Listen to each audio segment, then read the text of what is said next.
Yeah, seriously. So I was like looking through it and I was like, let me see what else he's got in there. And, you know, so the last tweet he had about Assange was over a year ago, May 23rd, 2019, which by the way was when the Espionage Act charges came out. And he wrote, the espionage indictment of Assange for publishing is an extremely dangerous frontal attack on the free press. Bad, bad, bad. Okay. What's weird is that when Assange was first arrested, what he tweeted was, hold on, currently writing a one-act play set in a federal prison with Assange and Avenatti as cellmates. First of all, I don't know if that's supposed to be funny, but it's certainly pretty glib about his fellow journalist being arrested and the, quote, attack on the frontal attack of the free press. Bad, bad, bad. Yeah, like, who do they think is like, okay, yeah, there's a frontal attack on the free press. Well, it's like, are you helping them or harming? You know, are you helping that effort or are you harming that effort? And the way I see it, a lot of these people, by tacitly agreeing essentially not to talk about this and to let this sort of like, you know, to go by, it just shows that they aren't, I mean, there is no neutrality in this, right? Like, you either support Assange's side in this or you support the government side. And I think a lot of these journalists pretend that they can waffle or they can be like, well, this is, you know, I don't have to support Assange to know this is bad. It's like, no, there is a man at the center of this, right, who is being tortured to death in front of your eyes. Like, it's if, and you know, these same people have no problem praying for Trump or whatever when he gets fucking coronavirus. But like, you know, to see a man thrust in the back of a courtroom in a fucking glass box as he starves to death and goes insane is like, it blows my fucking mind, sweetheart. Well, that's the thing. It's like so many of these journalists and media personalities over the past 4 fucking years have been wailing about all this shit. Democracy dies in darkness, or the Trump admin's war on journalism. And, you know, it's like they have all this outrage now, like you say.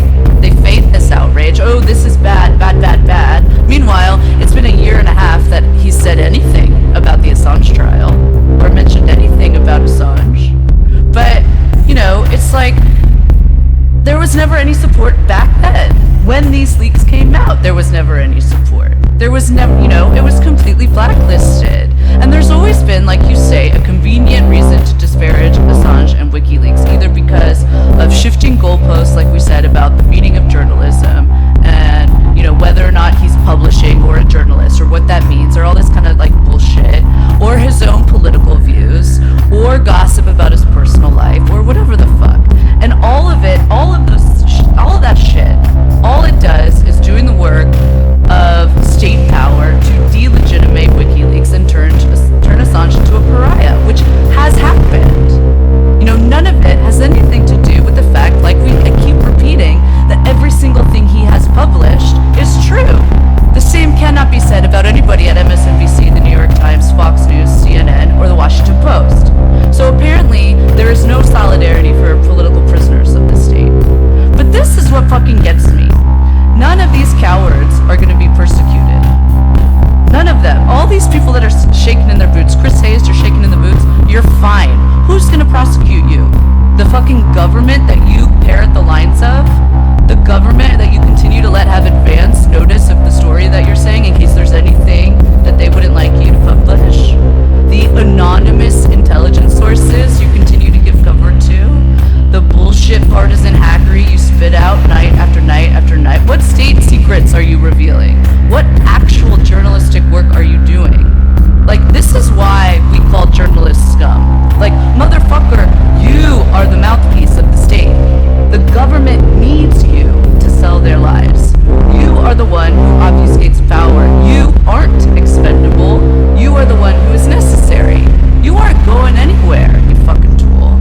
And these assholes, the ones who guarantee their primetime TV slot by molding their views and their voice to what the networks and their corporate overlords and the bankers and the US government and all its spooky apparatchiks want you to hear, these are not the people who will be persecuted.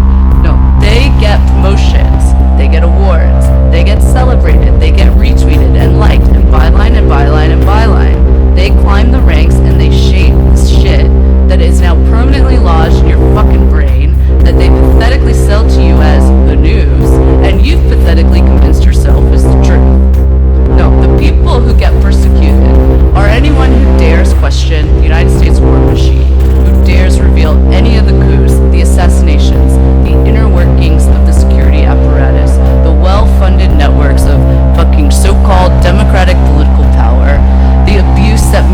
suffer at the hands of the US military and all the paid off NGOs, the corporations, the warlords, the cartels, the sexual abuse, the rape, the murder, the towns that we bomb to oblivion, the countries that we sell off to the highest bidder, and all the governments that we demolish. Like what we do every day, every day, every day. And those are the people that will be prosecuted. You know, people like Chris Hayes have fucking secured their spot. They're not going to be attacked. He is not going to be arrested. Like, and now they sit back and they fucking fake concern for Assange. Oh, what this means for the free press. Oh no, what this means. Like, this has nothing to do with Assange or WikiLeaks or anything WikiLeaks has revealed. This is about the media's precious industry, which is dying, ironically, because the very corporations that they continue to cover for, they're eating the newsrooms alive. And you know what? The public is right to fucking despise you. Like, they are right to despise you for the obvious bootlicking and all your brazen careerism. For years of covering up all the lies and all the obfuscation of how real power operates in this country.